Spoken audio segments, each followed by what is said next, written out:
Pada suatu hari, Raja Harun al-Rashid kembali memutar otak untuk memikat Abu Nawas, penasihatnya yang terkenal cerdas, licik, dan penuh akal. Raja sering merasa terhibur oleh kelicikan Abu Nawas, tetapi kali ini ia ingin memberikan tantangan yang benar-benar sulit untuknya. Raja memanggil Abu Nawas ke istana dengan senyum yang penuh rencana. Abu Nawas yang sudah terbiasa dengan permainan raja, datang dengan sikap tenang, meski hatinya selalu waspada. "Abu Nawas," kata raja, "aku ingin menguji kecerdikanmu sekali lagi. Kali ini tantangannya lebih sulit. Anda harus masuk ke sebuah goa yang penuh dengan ular berbisa dan keluar dari sana dengan selamat. Jika berhasil, aku akan mendapat hadiah besar. Namun, jika gagal ya, kau tahu akibatnya." Abu Nawas mengernyitkan alisnya, mencoba membaca niat di balik kata-kata raja. "Baginda, bolehkah hamba melihat goa itu terlebih dahulu?"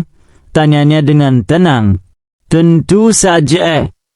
Raja lebar tersenyum. Ia yakin kali ini Abu Nawas tidak akan bisa lolos. Goa penuh bahaya. Raja membawa Abu Nawas dan beberapa pengawalnya ke sebuah goa besar di tengah hutan. Mulutnya gelap, dan suara desisan ular terdengar dari dalam. Abu Nawas berdiri di depan goa sambil mengamati sekitar. Ia melihat beberapa jejak kaki yang tampaknya baru dibuat, dan ia juga mencium bau aneh dari arah goa. "Baginda, apakah benar-benar tidak ada yang pernah selamat dari goa ini?" tanya Abu Nawas sambil mengelus janggutnya. "Benar," jawab raja dengan nada penuh kemenangan. "Bahkan prajurit terhebatku pun tidak berani masuk ke sana." Abu Nawas berpikir keras.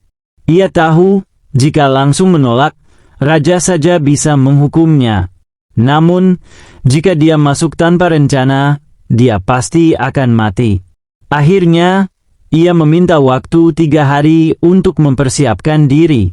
Raja setuju, meski di dalam hatinya ia yakin Abu Nawas hanya mencari alasan untuk mengulur waktu. Rencana Abu Nawas.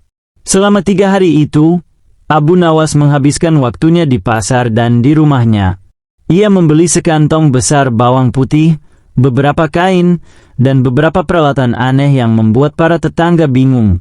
Ia juga mengunjungi seorang tabib tua yang dikenal sebagai ahli pengusir hewan berbisa. Ketika hari ketiga tiba, Abu Nawas muncul di istana dengan membawa sebuah karung besar. Raja yang melihatnya hanya tertawa kecil. "Apakah kamu membawa bekal untuk populer itu?" tanda raja. Abu Nawas hanya tersenyum.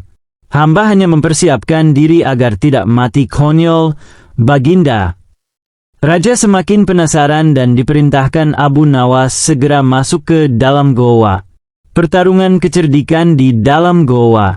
Abu Nawas berdiri di depan mulut goa, menarik napas panjang, lalu melangkah masuk. Di dalam goa, udara terasa pengap dan lembab. Suara desisan ular semakin keras, dan ia mulai melihat kilatan tubuh ular yang melingkar di sudut-sudut gelap. Tanpa panik, Abu Nawas membuka karungnya. Ia mulai menyebarkan potongan bawang putih di sepanjang jalan. Bau bawang yang menyengat membuat banyak ular menjauh. Abu Nawas tahu bahwa sebagian besar ular tidak menyukai bau menyengat tertentu. Namun, itu belum cukup. Ia kemudian mengeluarkan kain yang sudah dilumuri minyak dan membakarnya. Asap tebal memenuhi ruangan, memaksa ular-ular berbisa untuk mundur lebih jauh ke dalam goa. Saat ia berjalan lebih dalam, ia menemukan sebuah sarang besar yang penuh dengan ular-ular raksasa. Abu Nawas berhenti sejenak, lalu mengeluarkan senjata terakhirnya, suara. Ia mulai bernyanyi dengan nada tinggi dan melengking, suara yang tidak nyaman didengar. Ular-ular itu, terganggu oleh getaran suara, perlahan-lahan bergerak menjauh dari sarang mereka. Abu Nawas akhirnya mencapai ujung goa, di mana ia menemukan sebuah pintu rahasia yang mengarah keluar. Ia membuka pintu itu dan keluar dengan selamat, hanya sedikit berkeringat. Kejutan untuk raja. Ketika Abu Nawas kembali ke istana, raja terkejut melihat keadaan utuh. "Bagaimana kamu bisa selamat?" seru raja. Abu Nawas tersenyum lebar. Baginda, setiap tantangan selalu memiliki jalan keluar selama kita berpikir dengan akal dan tenang. Ular-ular itu hanyalah binatang yang bertindak berdasarkan pertimbangan. Dengan sedikit akal sehat, hamba bisa mengalahkan mereka. Raja, meskipun kesal karena rencana gagal, tidak bisa menahan tawa. Abu Nawas, kau memang orang paling licik dan cerdas yang pernah kukenal. Baiklah, sesuai janjiku, kamu akan mendapatkan hadiah besar. Sejak hari itu, Raja semakin menghormati kecerdikan Abu Nawas, dan Abu Nawas pun kembali menjadi penasihat yang paling dipercaya, meski seringkali membuat Raja kesal dengan akalnya. Suatu hari, Raja Harun al-Rasyid sedang dilanda kebosanan. Untuk menghibur diri, ia memanggil Abu Nawas, penasihat kerajaan yang terkenal cerdik dan jenaka. Abu Nawas, kata sang raja, aku ingin menguji kecerdikanmu lagi. Kali ini, aku akan memberikan teka-teki yang harus kau pecahkan. Jika kau gagal, aku akan menghukummu, tetapi jika kau berhasil, aku akan memberimu hadiah besar. Abu Nawas, dengan senyum khasnya, menjawab, baik, Baginda. Hamba siap menjawab teka-teki apapun dari Baginda, meskipun hamba tahu hukuman Baginda seringkali lebih menakutkan daripada teka-tekinya. Raja tertawa kecil mendengar candaan Abu Nawas. Lalu ia berkata, dengar baik-baik.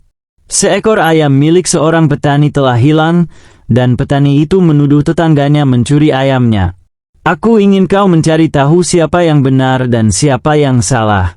Kau hanya punya waktu sehari untuk menyelesaikan masalah ini. Abu Nawas mengangguk dan berkata, baiklah, Baginda. Hamba akan menyelesaikan masalah ini dengan cara hamba sendiri. Hari penyelesaian masalah. Abu Nawas pergi ke desa tempat ayam itu hilang. Ia mengumpulkan semua warga desa di lapangan dan berkata, wahai warga desa, aku diutus oleh Baginda Raja untuk menyelesaikan masalah ayam yang hilang ini. Aku tahu ayam itu masih berada di desa ini, tetapi aku membutuhkan bantuan kalian untuk menemukannya. Para warga saling berpandangan, bingung dengan pernyataan Abu Nawas. Lalu ia melanjutkan, malam ini, aku akan melakukan ritual khusus. Aku memiliki seekor ayam gaib yang bisa berbicara. Ayam ini akan memberitahu siapa pencurinya. Warga semakin penasaran. Abu Nawas kemudian memerintahkan semua warga untuk berkumpul di balai desa pada malam hari. Ia juga membawa sebuah ruangan gelap yang hanya diterangi lilin kecil. Semua orang harus masuk ke ruangan ini satu persatu, kata Abu Nawas. Di dalam, kalian akan melihat ayam gaib milikku. Jika kalian tidak mencuri ayam yang hilang, ayam gaib itu akan diam saja. Tetapi jika kalian pencurinya, ayam gaib ini akan berkokok. Warga desa mulai bergantian masuk ke dalam ruangan. Abu Nawas telah menyiapkan seekor ayam biasa yang ia letakkan di dalam kandang, tetapi ia melapisi ayam itu dengan arang hitam. Setelah semua warga selesai masuk ke ruangan, Abu Nawas berkata, sekarang aku akan memeriksa tangan kalian satu persatu. Tunjukkan tangan kalian padaku. Warga dengan patuh menunjukkan tangan mereka. Sebagian besar tangan mereka kotor karena menyentuh ayam berlapis arang, tetapi ada satu orang yang tangannya bersih. Abu Nawas menunjuk orang itu dan berkata, inilah pencuri ayamnya. Orang itu langsung gemetar dan mengakui perbuatannya. Raja yang mendengar laporan ini sangat kagum. Bagaimana kau tahu dia pencurinya, Abu Nawas? Tanya Raja. Abu Nawas menjelaskan, hamba menggunakan trik psikologis, Baginda. Orang yang merasa bersalah pasti takut ketahuan, sehingga ia tidak akan menyentuh ayam itu. Tangan bersihnya adalah bukti rasa bersalahnya. Raja tertawa terbahak-bahak. Kau memang tak pernah kehabisan akal, Abu Nawas. Sebagai hadiah, kau akan mendapatkan 100 keping emas. Abu Nawas pun pulang dengan hati riang, sementara seluruh kerajaan memuji kecerdikannya.